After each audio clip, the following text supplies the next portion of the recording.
Hi guys. तो आज हम शुरू करते हैं आईटी के स्टॉक से। थोड़े से एनालिसिस करते हैं आईटी के। एक दो स्टॉक्स हैं, मैं आपके साथ शेयर करना चाहता हूँ अपनी एनालिसिस। मुझे फिर बताना कमेंट में कि आपको ये कैसा लगा। तो ये मेरी पहली वीडियो है, बाय द वे। पहले हम देखते हैं साइंट को, जो मुझे मुझे अभी तक जो पसंद आया। साइंट के अंदर अगर हम मंथली टाइम फ्रेम में जाते हैं, तो इसने क्या किया था। 1 अप्रैल को, मतलब कि अप्रैल के मंथ के अंदर इसने जो लो बनाया, तो उसके बाद अभी तक इसका नया लो नहीं बना। तो उसका मतलब ये यहाँ यहीं पर ही कंसोलिडेट कर रहा है। तो कंसोलिडेशन के बाद अब जाके मुझे ऐसा लग रहा है कि अब आईटी का टाइम आ गया है, तो इसका भी चलने का टाइम आ चुका है। तो क्या कहते हैं, वैसे क्लियर कर दूं कि मैंने 1-2 दिन पहले इसी पॉइंट पर जब क्लोजिंग होने वाली थी इस जगह पे, क्योंकि मैंने वॉल्यूम भी देखा थोड़ा सा ज़्यादा था, तो अपने यहाँ से रिवर्सल आ रहा था, तो मैंने बाय कर लिया।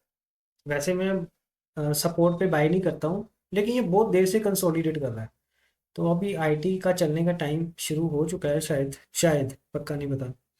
तो अगर ये चलता है आईटी, तो ये लीड कर सकता है, क्योंकि ये आफ्टर ऑल 8-9 महीने का कंसोलिडेशन है। तो अगर ये भागा तो काफ़ी ऊपर तक जा सकता है और जल्दी रिटर्न दे सकता है। तो यहाँ पर क्लियर। और इस बार भी अगर मैं देखूँ तो लास्ट फ्राइडे, कल को, सॉरी, कल फ्राइडे था, तो इसमें वॉल्यूम आया है ज़्यादा। तो अभी इसका अगर मैं आपके लिए सेफ साइड लेकर चलूँ, तो आपने जो एंट्री करनी है इसके ऊपर, अगर 11 बजे तक रुकता है, मतलब कि इस 1218 के ऊपर रुकता है 11 बजे के बाद, मतलब कि अगर 1 घंटा यहाँ पर स्पेंड कर देता है इस प्राइस के ऊपर, तो फिर आपको बाय करना पड़ेगा इसी, यहीं पर ही। चाहे आप 1226 पे करो, चाहे आप 1230 पे करो, लेकिन आप थोड़ा सा महंगा कर लेना, थोड़ा सा सेफ हो जाओगे। तो स्टॉप लॉस अगर आपका होगा, तो मुझे लगता है इस लाइन के नीचे होगा, ये वाली लाइन के नीचे, और वो भी क्लोजिंग बेसिस पर। क्योंकि ये अगर गया तो फिर वापस ऐसे जाके ये वापस यहाँ पर आने के लिए रीटेस्ट कर सकता है। क्योंकि मेरी जो ट्रेंड लाइन्स होती हैं, मैंने बहुत बार नोटिस किया है कि अगर ये वाली ट्रेंड लाइन को, अगर कोई स्टॉक ऊपर जाता है ना, ब्रेक करता है, तो वापस जरूर आता है। ये मेरा एक्सपीरियंस कह रहा है। तो अगर इसका मूव अगर आता है, तो अगर मैं निकाल लूँ टारगेट, पहला टारगेट निकालता हूँ, तो ये आता है यहाँ से यहाँ तक का। तो हाँ, ये पिछला वाला जो हाई था, ये यहाँ तक जा सकता है। तो कितनी रिटर्न है हमारे पास? 19% की रिटर्न है, नो डाउट सही है। तो अगर मैं ये सोचूं कि अभी तक तो ये इसने गैप भी नहीं फिल किया, गैप फिल नहीं किया है, कौन सा वाला, ये वाला जो गैप है, ये अभी तक फिल नहीं किया इसने, ऊपर वाला। तो हो सकता है कि ये भी चला जाए गैप फिल करने के लिए। तो पहला स्टॉक तो साइंट, ठीक है। आप मैंने मेरे पास ऑलरेडी होल्डिंग है, तो मैंने भी इसके ऊपर थोड़ा सा ऊपर गया तो मैं यहाँ पर बाय कर लूँगा। अगर 1 घंटा इस प्राइस के ऊपर रहता है, तो मेरी बाइंग, मैं इसके अंदर और बाइंग कर सकता हूँ। और उसके बाद फिर जब तक ये वाली लाइन क्रॉस नहीं होती, वो उसको जब जब ये अगला चार्ट आएगा तब मैं आपसे शेयर कर सकता हूँ। लेकिन मैं एक बार के लिए यहाँ पर एग्जिट कर जाऊंगा, इस प्राइस के ऊपर ही, इस प्राइस से पहले जो मेरा टारगेट है, मैं यहाँ पर एग्जिट कर जाऊंगा। मतलब कि 1460 है ना, मैं 1460 पे एग्जिट कर जाऊंगा।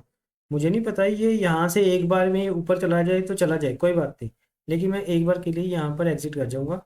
उसके बाद ये, जब ये दोबारा नीचे आता है, या दोबारा नीचे यहाँ तक आता है, और या अगर रीटेस्ट करने यहाँ तक वापस आता है, तो वहाँ पर मैं रीटेस्ट के टाइम पर सोच सकता हूँ कि बाय करूँ। सोचूंगा, जरूरी नहीं है। अगर तो पहली बात तो ये अगर रिवर्स होके यहाँ पर आ जाता है, तो फिर तो मैं कोई प्रॉब्लम नहीं है। अगर ये सीधा ही ऊपर चला जाता है, यहाँ तक वापस नहीं आता है, तो फिर मुझे होगा कि यार अभी तक इसने ट्रेंड लाइन को रीटेस्ट नहीं किया। तो मुझे हर टाइम डाउट रहेगा। बाकी जब नीचे आएगा तब देखेंगे। लेकिन अगर अगर बाइंग करनी होगी तो मेरा मूड होगा, नहीं सॉरी, अगर इसके ऊपर क्लोजिंग अगर आ गई इस लाइन के ऊपर, 1585 के ऊपर क्लोजिंग आती है, तो मैं इसको दोबारा बाय करूंगा। लेकिन एक बार के लिए यहाँ से एग्जिट कर सकता हूँ, ठीक है। अब दूसरा देखते हैं, 20 ऑफ। वी सॉफ्ट में क्या हो रहा है, वी सॉफ्ट के अंदर एक डाइवर्जेंस बन रही है। डाइवर्जेंस दिखाता हूँ आपको, ये देखिए यहाँ पर, ये डाइवर्जेंस जहाँ जहाँ बनती है ना, जब जब बनती है उसके बाद स्टॉक नीचे नहीं आता। मैं ऐसे अगर वेल्थ बनानी है स्टॉक मार्केट में, तो आपको किसी स्टॉक के अंदर अगर एंट्री करनी है तो मिनिमम आपको 1 लाख लगाना चाहिए। मुझे ऐसा लगता है, क्योंकि अगर आप 1 लाख नहीं लगाओगे तो आपकी वेल्थ जो आप सोच रहे हो नहीं बनेगी। नो डाउट आपके स्टॉप लॉस हिट होंगे, तो मैं चाहता हूँ कि स्टॉप लॉस हिट हो, मुझे अच्छा लगता है स्टॉप लॉस हिट हो गया मैं बच गया। अदरवाइज अगर मैं स्टॉप लॉस मेरे हिट ना हो तो मुझे बहुत सारा लॉस हो सकता है। तो स्टॉप लॉस के लिए तो मैं बिल्कुल स्ट्रिक्ट हूँ। अब डिस्कस करते हैं, चलो छोड़ो ये डाइवर्जेंस। ठीक है, ये और ये वाली डाइवर्जेंस जब भी बनती है स्टॉक ऊपर जाता है नीचे नहीं आता। तो इसके अंदर एक और चीज़ बन रही है, इसमें डब्ल्यू पैटर्न बन रहा है। ये देखो यहाँ से ये वाला डब्ल्यू पैटर्न भी है, प्लस ये डबल बॉटम भी है। डबल बॉटम और वैसे डबल टॉप बहुत खतरनाक होता है, डबल बॉटम उससे भी अच्छा होता है। अगर इस लाइन के ऊपर क्लोजिंग देता है डेली बेसिस पर, इस लाइन के ऊपर, तो इसके अंदर मैं बाइंग बाइंग के बारे में इसको बाय करके लेकर जाऊंगा। और स्टॉप लॉस मेरा इस लाइन के नीचे होगा, जब भी 400 के नीचे गया एग्जिट, दैट्स इट। उसके बाद दोबारा ऊपर जाएगा मैं दोबारा बाय करूंगा, लेकिन इस लाइन के नीचे दोबारा फिर वही होगा मेरा पास।